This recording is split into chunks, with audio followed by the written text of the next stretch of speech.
O que é a doença? O resfriado. Vou explicar em que ponto a medicina está mais equivocada, uma vez que ela considera o corpo humano apenas uma matéria e, com base nisso, vem desenvolvendo o tratamento terapêutico materialista. A respeito disso, citarei o exemplo prático de uma doença, pois creio que isso ajudará as pessoas a compreender melhor minha colocação. Acredito que uma doença que todos, sem exceção, já contraíram seja o resfriado. Até hoje, a medicina diz que sua causa é desconhecida. Mesmo recentemente, ela apenas afirma ter descoberto que o resfriado é transmitido por um vírus que está no ar ou ainda que é uma doença de natureza alérgica. Contudo, do nosso ponto de vista, tudo isso não passa de teorias inconsistentes. Dentro em breve, com certeza, acabarão caindo por terra. O ser humano, ao nascer, traz dentro de si vários tipos de toxinas. A medicina também admite isso. Por exemplo, além das que causam a varíola, o sarampo, a coqueluche, etc., certamente devem existir outras toxinas que são desconhecidas. Para eliminá-las, ocorrem ações fisiológicas naturais que chamamos ação purificadora. Primeiramente, as toxinas se concentram em vários locais do corpo humano, notadamente naqueles onde se exige mais das funções nervosas.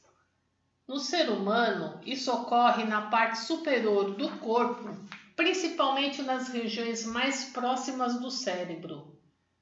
Enquanto se está acordado, mesmo que os braços e as pernas estejam em repouso, o cérebro e os olhos, os ouvidos, o nariz, a boca, etc., trabalham ininterruptamente. Portanto, as toxinas tendem a se concentrar principalmente no cérebro, bem como nos ombros, no pescoço, nos gânglios linfáticos, na medula oblonga, nas glândulas parótidas e em outros pontos. Com o passar do tempo, elas vão se endurecendo gradualmente. Quando esse enrijecimento atinge determinado limite, começa uma atividade que visa a sua eliminação. Aí podemos perceber a bênção que a natureza nos proporciona. A solidificação das toxinas provoca má circulação sanguínea, rigidez dos ombros e do pescoço, dor e sensação de peso na cabeça, diminuição da capacidade visual, auditiva e olfativa, entupimento do nariz, inflamação da gengiva, enfraquecimento dos dentes, falta de ar, flacidez dos músculos dos braços e das pernas, dor nos quadris, inchaço geral, etc. Tais fatores provocam uma acentuada diminuição da vitalidade, de modo que o ser humano fica impossibilitado de cumprir sua missão. Foi justamente por isso que Deus criou esse maravilhoso processo de purificação denominado doença. Conforme dissemos, se o desconforto decorrente da eliminação de toxinas é a doença, esta sim é a verdadeira ação de purificação do sangue, indispensável à manutenção da saúde. Podemos considerá-la a maior de todas as bênçãos que Deus nos concedeu. Se extinguirmos as doenças, a humanidade se enfraquecerá gradativamente e por fim estará até ameaçada de extinção. Os leitores poderão achar que se trata de uma incoerência, pois eu sempre afirmo que construirei um mundo sem doenças. Contudo, isso é radicalmente diferente.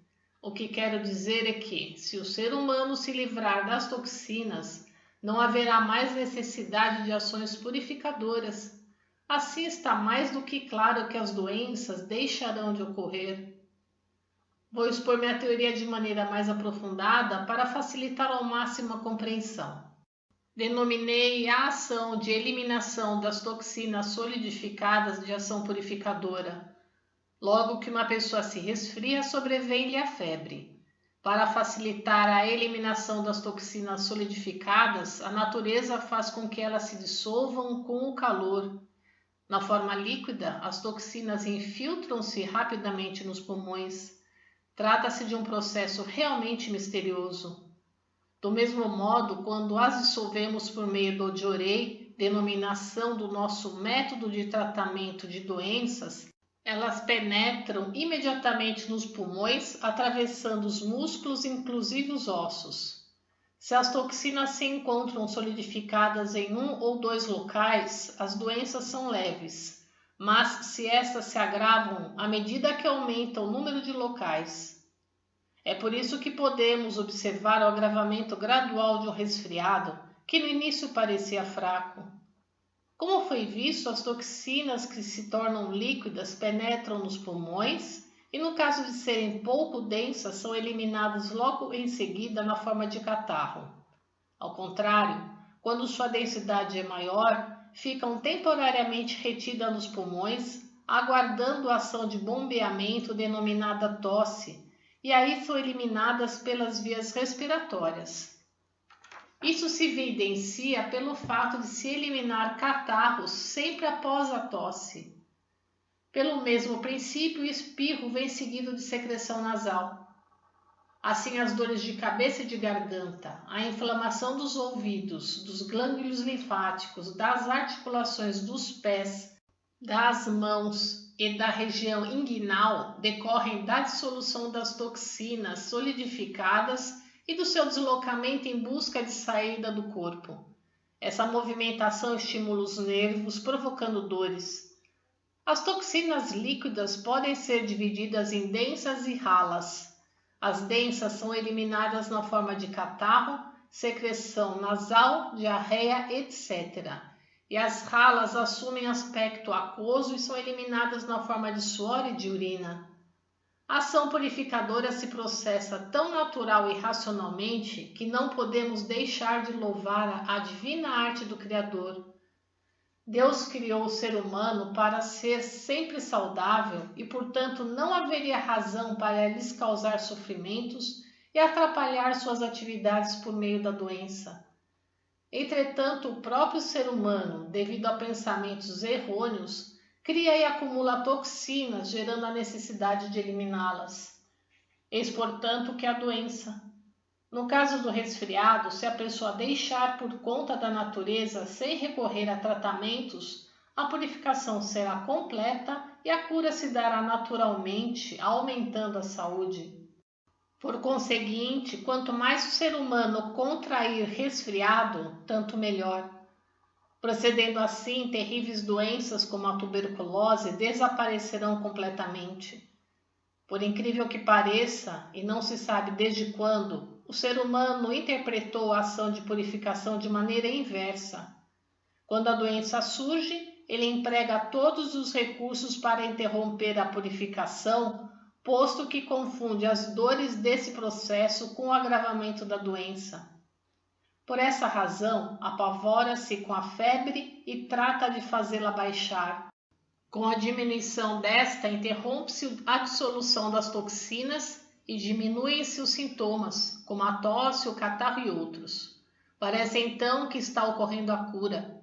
Em outras palavras, faz-se com que as toxinas que tinham começado a se dissolver retornem ao estado sólido. Essa solidificação é promovida pelos tratamentos médicos, entre os quais se inclui a aplicação de compressas, as bolsas de gelo, os medicamentos, as injeções, etc. Com a completa solidificação das toxinas, desaparecem os sintomas e as pessoas ficam contentes, julgando-se curadas. Mal sabem elas que estão afastando a oportunidade de limpeza do corpo. E os fatos o comprovam. Fala-se muito em resfriado prolongado, mas este nada mais é que o resultado do choque entre duas ações, a do corpo que procura executar a purificação e a do tratamento que tenta impedi-la, prolongando a duração da doença. Isso pode ser constatado pela reincidência do resfriado depois de um tempo que ele foi curado. Posso afirmar, pois, que o tratamento médico é apenas uma forma de adiar a doença e não de curá-la. Por conseguinte, o verdadeiro processo de cura consiste em eliminar as toxinas do corpo, purificando-o, ou seja, acabando com a causa da doença.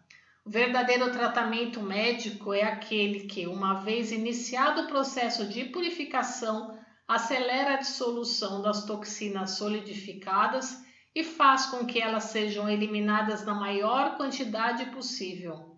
Não há, além deste tratamento, outro que seja verdadeiro. Em 15 de agosto de 1951. Notas: gânglios linfáticos são pequenas glândulas pertencentes ao sistema linfático que estão espalhadas pelo corpo e que são responsáveis por filtrar a linfa, recolhendo vírus, bactérias e outros organismos que podem provocar doenças.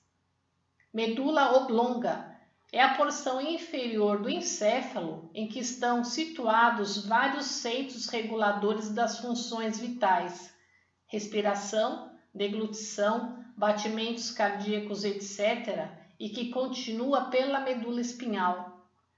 Glândulas parótidas é a maior das glândulas salivares. Compartilhe os ensinamentos de Meishu Sama.